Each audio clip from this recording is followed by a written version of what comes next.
রাউজানে ত্রয়োদশ জাতীয় সংসদ নির্বাচন উপলক্ষে সব ধরনের প্রস্তুতি সম্পন্ন হয়েছে।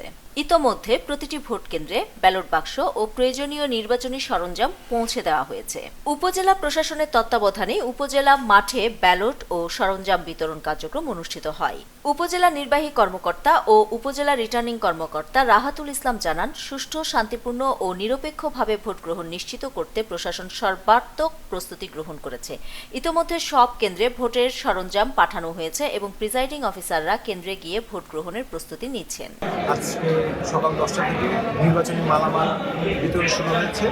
সবাই সুষ্ঠুভাবে এসে সিরিয়াল ধরে যার যার কেন্দ্রে মালামাল বুঝে নিচ্ছে।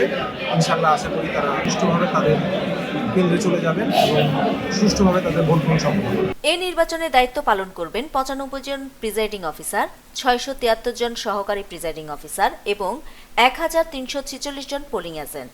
আইন শৃঙ্খলা রক্ষায় মোতায়েন থাকবে 129 জন সেনা সদস্য, 129 জন বিজিবি সদস্য, 2 প্লাটুন আনসার, পৃথকভাবে 1235 জন আনসার ভিডিপি সদস্য এবং 200 থেকে 300 জন পুলিশ সদস্য। তিনি আরও জানান, উপজেলার 37টি ঝুঁকিপূর্ণ কেন্দ্রে 4টি করে আগ্নেয়াস্ত্র মোতায়েন থাকবে এবং অন্যান্য কেন্দ্রে থাকবে 2টি করে অস্ত্র।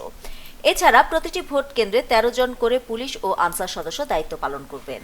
অপরদিকে বিকেলে চট্টগ্রাম জেলা প্রশাসক ও রিটার্নিং কর্মকর্তা জাহিদুল আলম মিয়া 2টি ভোট কেন্দ্র পরিদর্শনে যাবেন বলে জানা গেছে। উপজেলা প্রশাসন আশা প্রকাশ করেছে, সকলের সহযোগিতায় রাউজানে একটি অবাধ, সুষ্ঠু ও শান্তিপূর্ণ নির্বাচন সম্পন্ন হবে।